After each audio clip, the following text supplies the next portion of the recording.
Ranawat diet में आपका स्वागत है। जय श्री रामाकृष्ण। कोरोना काल चल रहा है और दिल के मरीज की धड़कनें बढ़ती जा रही है और उन्हें चिंता, भय, डर भी सताता है कि मुझे ये दिक्कत है और इसके साथ में कोरोना की भी दिक्कत, उसका तनाव, जिसमें दुगनी दिक्कत महसूस करते हैं। पर आप इसके लिए चिंता का विषय नहीं है। ये सोच है अगर आपकी कोई डर, भय, चिंता कि मैं दिल का मरीज हूँ, तो चिंता करने की आवश्यकता नहीं। आप लोगों के लिए भी अच्छे राह के दरवाजे खुले हुए हैं। आप किसी भी प्रकार से इंजेक्शन को लेके, वैक्सीन को लेके अगर कोई तनाव में है, चिंता है, तक चिंता करने की ज़रूरत नहीं है। आज आपको मैं बड़े से बड़े जितने भी डॉक्टर हैं उनकी जो सलाह मशवरा है, उन्होंने जो मशवरे दिए हैं वो मैं आज आपको बताऊंगा। ये सब जानने से पहले अगर आप मेरे चैनल पर नए हैं, चैनल सब्सक्राइब करें, वीडियो लाइक करें, अधिक से अधिक शेयर करें। मैं डॉक्टर अविनाश सिंह राणावत, साइकोलॉजिस्ट और डाइटिशियन, आज आपको बता रहा हूँ जो दिल के मरीज हैं उन्हें कोरोना का जो भय सताता है, चिंता करने की आवश्यकता नहीं है।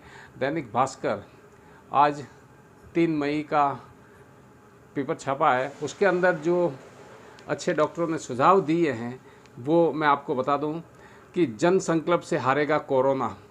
दिल के मरीज हैं तो घबराएं नहीं। बाईपास सर्जरी, एंजियोप्लास्टी कराने वाले को कोरोना का टीका लगवा सकते हैं।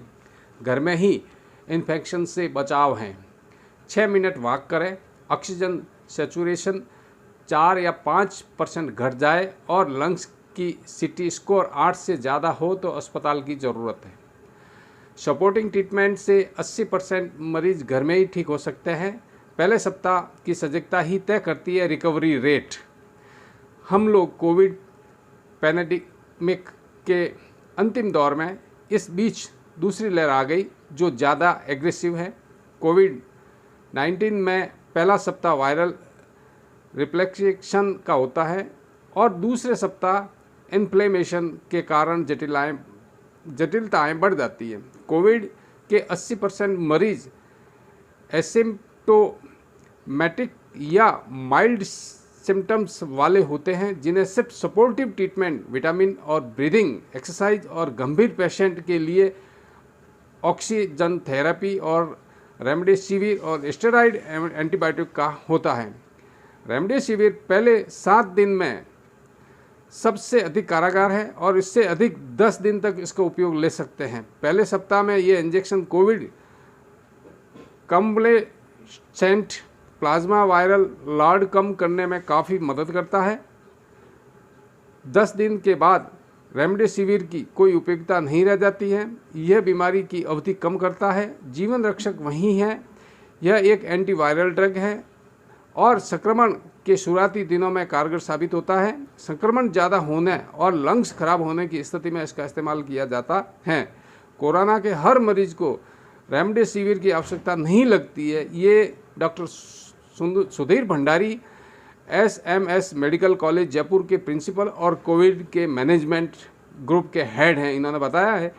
2 सप्ताह तक कोविड मैनेजमेंट, पहले सप्ताह के मरीज का ऑक्सीजन लेवल कम 90 से 91 होने के साथ साथ 6 मिनट चलते हैं और 6 मिनट वॉक टेस्ट से ऑक्सीजन सैचुरेशन 4 से 5% घटता है तो तेज़ बुखार भी रहता है। लंग्स में सीटी स्कोर 8 से अधिक होता है। साइटोकाई मार्क्स बढ़े हुए हैं। लिम्फोसाइट व पॉलीमॉर्फ का अनुपात 3.5 से ज़्यादा है। इओसिनोफिल 0% हो और जो कि हाई वायरल इन्फेक्शन बताता है, तभी रेमडेसिविर इंजेक्शन देना चाहिए, अन्यथा जीवन रक्षक दवाइयाँ नहीं हैं। दूसरे सप्ताह में स्टेरॉइड, जो जीवन रक्षक दवाई का कार्य करती है, खून पतला करने की दवाएं, एंटीबायोटिक्स का अधिक उपयोग होता है। अगर मरीज में साइटोकाइन स्टार्म है जिसमें IL-6 और CRP नामक केमिकल बढ़ जाते हैं जिन्हें मोनोक्लोनल एंटीबॉडीज़ दी जा सकती हैं। अतः रेमडेसिविर का रोल पहले सप्ताह में वायरल लोड कम करने में एसिम्प्टोमेटिक वह माइल्ड डिजीज़ में इसको इस्तेमाल करने की आवश्यकता नहीं है और 10 दिन बाद भी इसकी कोई महत्वता नहीं है। जो मरीज़ वेंटिलेटर पर या एक्मो पर हैं उन्हें रेमडेसिविर की आवश्यकता नहीं होती है। मरीजों के फेफड़ों के साथ ही दिल को भी नुकसान पहुंचा रहा है कोविड-19 वायरस। हृदय रोगी डॉक्टर से सलाह लेते रहें, ये कहना है डॉक्टर अजीत मन्ना, हृदय रोग विशेषज्ञ, chairman cardiac science, internal heart hospital Jaipur. हाल ही में एक जाने माने पत्रकार और टीवी एंकर की हार्ट अटैक से मौत हो गई। कोरोना पॉजिटिव भी थे। हर कोई सोच रहा है कि किसी जवान व्यक्ति अचानक हार्ट अटैक कैसे मौत हो गई। क्या कोविड और हार्ट अटैक से संबंध है? चीन के कोविड-19 की रिपोर्ट में पाया गया है कि अस्पताल में भर्ती कई कोरोना मरीजों में उन्हें कार्डियक ट्रोपोनिन, हृदय की मांसपेशियों का चोट का मार्कर ऊंचा पाया गया है। दुनिया में बहुत कई अध्ययनों के बाद डॉक्टर का निष्कर्ष आया कि कोरोना हार्ट के कई तरह से नुकसान पहुंचा सकता है। गंभीर संक्रमित मरीजों और अन्य हल्के संक्रमित रोगियों में वायरस के कारण हृदय की मांसपेशियों में सूजन की समस्याएं, जिसे मायोकार्डिटिस भी कहते हैं, हो सकती हैं कि मांसपेशियों में सूजन होने से हृदय का आकार बड़ा हो जाता है मगर बहुत कमज़ोर भी, रक्तचाप कम होने लगता है और तरल पदार्थ फेफड़ों में बढ़ने लगता है। यूनिवर्सिटी कॉलेज लंदन के कार्डियोलॉजिस्ट प्रो मारियाना फांटान ने गंभीर रूप से संक्रमित मरीजों को एमआरआई से मांसपेशियों को चोट के सबूत खोजे हैं। दिल में उठ रहे हैं 4 सवाल। मुझे हृदय संबंधित समस्या है, क्या मुझे कोविड-19 इन्फेक्शन होने का खतरा है?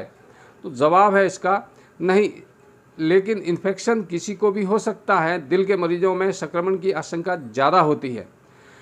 दूसरा, जिन हृदय रोगियों को डायबिटीज़ या हाइपरटेंशन है उन्हें ज़्यादा खतरा है? जवाब हाँ, डायबिटीज़ और हाइपरटेंशन जैसी दूसरी बीमारियां भी है तो कोरोना से गंभीर नुकसान हो सकता है। तीसरा सवाल, मेरी बाईपास सर्जरी एंजियोप्लास्टी हुई है, क्या वैक्सीनेशन सुरक्षित है? जवाब हाँ, इसमें कोई समस्या नहीं है। खून पतला करने की जैसी दवाएं चल रही है तो डॉक्टर से परामर्श लेकर ही वैक्सीनेशन करवा सकते हैं।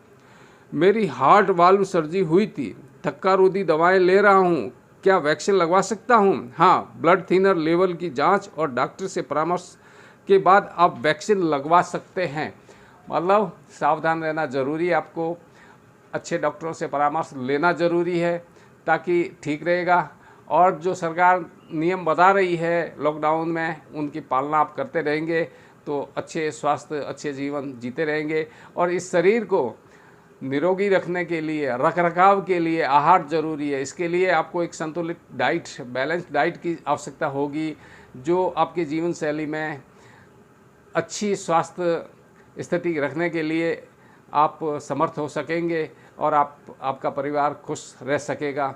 कोई सार्थक टिप्पणी करेंगे तो सार्थक टिप्पणी का जवाब दूंगा। मिलते हैं नए अपडेट वीडियो में, तब तक के लिए जय हिंद।